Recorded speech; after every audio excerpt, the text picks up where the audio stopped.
네, 대법원 판단은 나왔지만 재판이 완전히 끝난 거는 아닙니다. 자세한 얘기 박민주 법조팀장에게 몇 가지 질문을 더 해보겠습니다.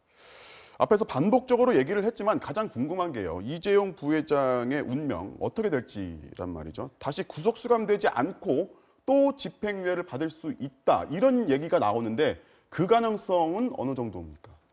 네, 법리적으로만 보면 거의 사실상 100% 구속입니다. 네.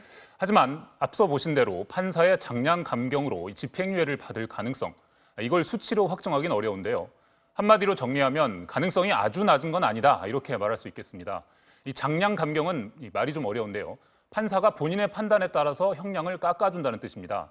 이 형사소송법에 명시된 판사의 권한이고요. 말 그대로 판사가 알아서 깎아줄 수 있는 제도이기 때문에 바꿔 말하면 가능성이 희박하다고 잘라 말하긴 어렵다, 이렇게 말할 수도 있는 거죠. 실제 사례도 적지 않습니다.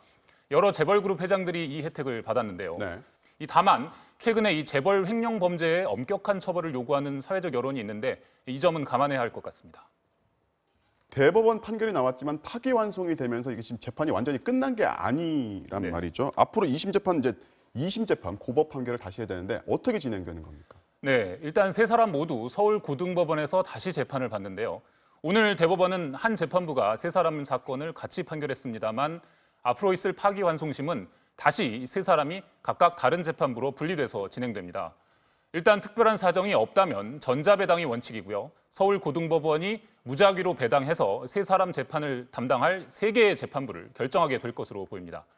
이 파기환송심이 원래 길게는 6개월 이상 걸리는 경우도 있는데요. 이번 사건의 경우엔 아시다시피 대법원이 사실상 사실관계, 그러니까 유죄냐 무죄냐를 이 판단을 거의 다 내려줬거든요. 네.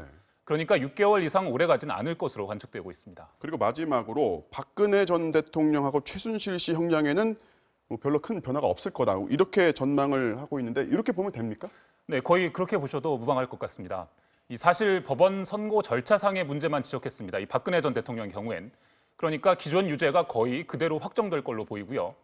최순실 씨의 경우엔 일부 강요 혐의만 무죄 판단이 나왔기 때문에 징역 형량이 몇 년 정도 줄어드는 선에서 확정될 것으로 예상되고 있습니다. 네, 잘 들었습니다. 지금까지 박민주 법조팀장이었습니다.